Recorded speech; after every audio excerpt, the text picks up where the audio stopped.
RRSP, TFSA and FHSA. And this is not a theoretical video, this is a practical video. First, I'm going to explain you the difference between all three step by step, as well as I have given 4 complex life situation at the end of this video to explain, for example, what is better for Mr. A in this scenario, what is better for Mr. B in this particular scenario. So some of the situation might directly apply to you. So watch this video till the end. Before we dive into the video, we need to understand the difference between normal bank account and these three accounts. In the bank account, you can only hold your bank balance, like in the cash account, like Canadian dollars. But in RRSP, TFSA and FHSA, these are the flexible accounts. So basically you can hold shares, mutual fund, ETFs, or you can just put it in the cash balance. It's just the name, think of it as a bucket under which you can invest anywhere. The first difference, tax saving on contribution. Let's say you invest $8,000 into RRSP. How it benefits? Let's assume your salary is $100,000 and you invest $8,000 into RRSP. So your taxable salary for CRA becomes $92,000. Now, tax is also calculated on $92,000 only. So whatever extra tax you have paid for this $8,000 through your job, you will get it back as a tax saving. Now, FHSA also works same way. Let's say you invest another $4,000 into FHSA. So now your taxable income reduced to $88,000 and tax is calculated on $88,000 only. So whatever extra tax has been deducted for this $4,000, you will get back as a refund.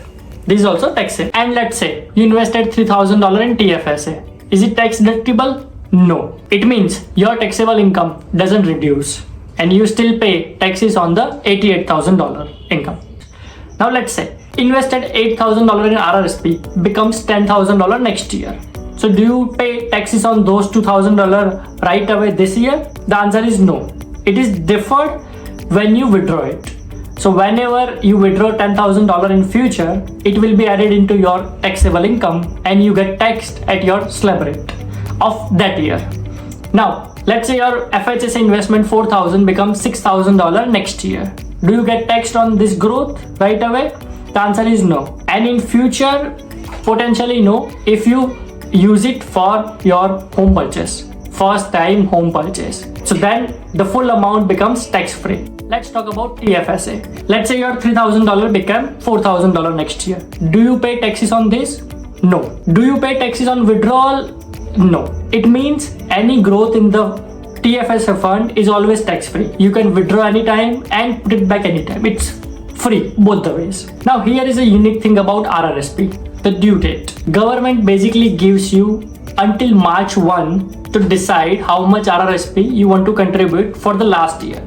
So let's say for the year 24, you will get your T4 by 28 February or T5 by 28 February. Various income source documents. So then you still have 1 day technically to put into the RRSP for last year, but you need to do better for the operational portion.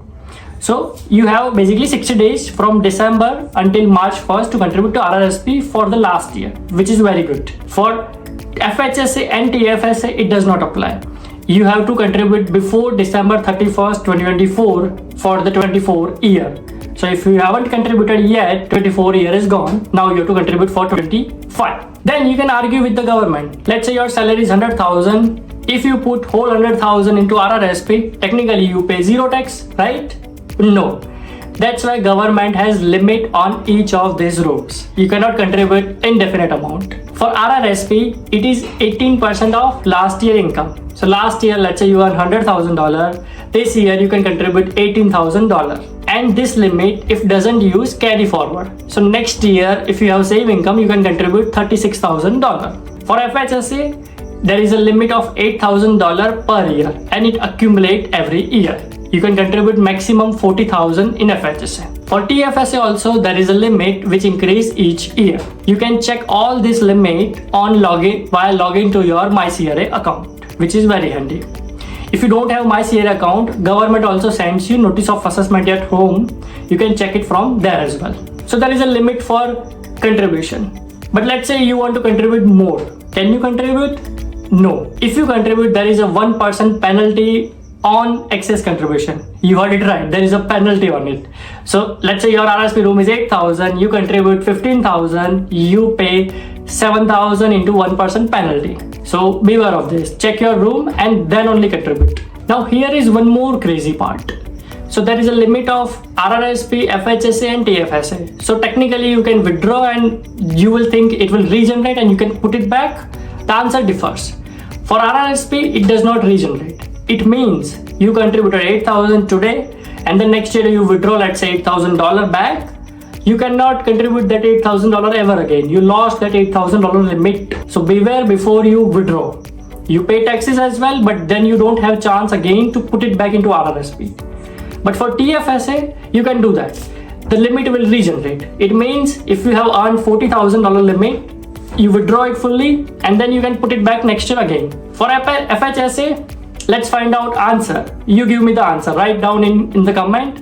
What do you think about FHSA? Also, there is a catch in all these three accounts.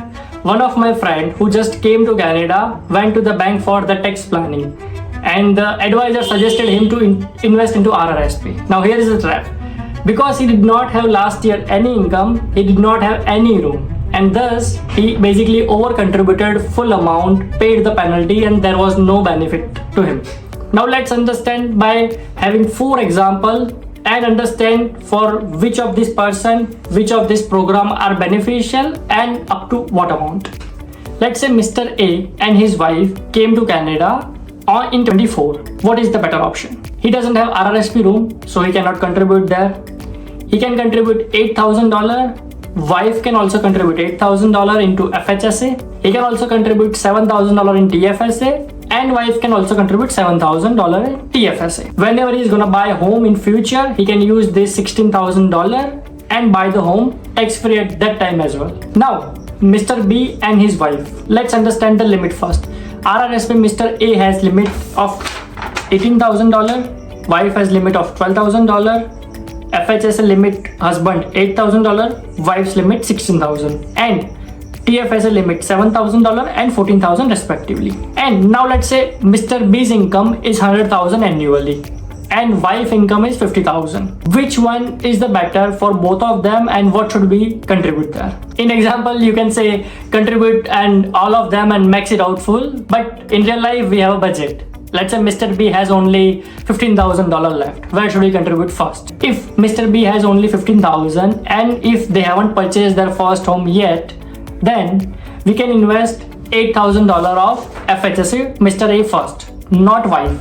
Why? Because wife's slab, that $50,000 slab, income tax slab is lower than $100,000. So Mr. B tends to get more back from the $8,000 contribution. So we can max out $8,000 and then remaining $7,000 for wife FHSA. Now let's say they both have combined $30,000. Then FHSA 8,000 first goes.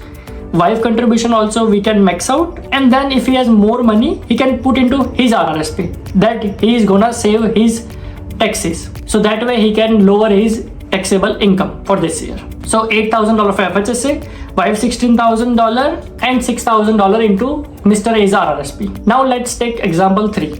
Mr. C and his wife, everything same, but there is a spousal RRSP. And let's assume that this couple has already purchased their first home. So FHSA is not an option for them. And let's say this couple has only $18,000 to contribute. You would say let's contribute into Mr. C's RRSP because there is no possibility of FHSA, right? Correct. But there is even better option, spousal RRSP. How it works is basically Mr. C can contribute to his wife's name RRSP through his limit and through his account. Mr. C will get the benefit of taxable income. So his income will become 100,000 minus 18,000 and he will pay less taxes. And this contribution went to the wife's RRSP account. So after 3 years, wife can withdraw it. 3 years is basically lock-in period. After 3 years, wife can withdraw it and it will be taxed to her. This is amazing, right? Because she has overall less income. So even if on the top of 50,000, she gets 18,000 additional income after 3 or 4 years, she still pays less taxes than what Mr. C saved today. Isn't this amazing? Follow for more tips like this. And last example, Mr. D came to Canada 3 years ago with his wife and now he doesn't plan to live here anymore. He wants to go back to his country, for example, right? So what is the better option? In this scenario, if better option is TFSA, because if he is not sure whether he's going to buy first home, then it is better to invest in TFSA. That way his money is free to withdraw anytime he wants without tax. Subscribe, like and share this video so your friends and family doesn't make these mistakes.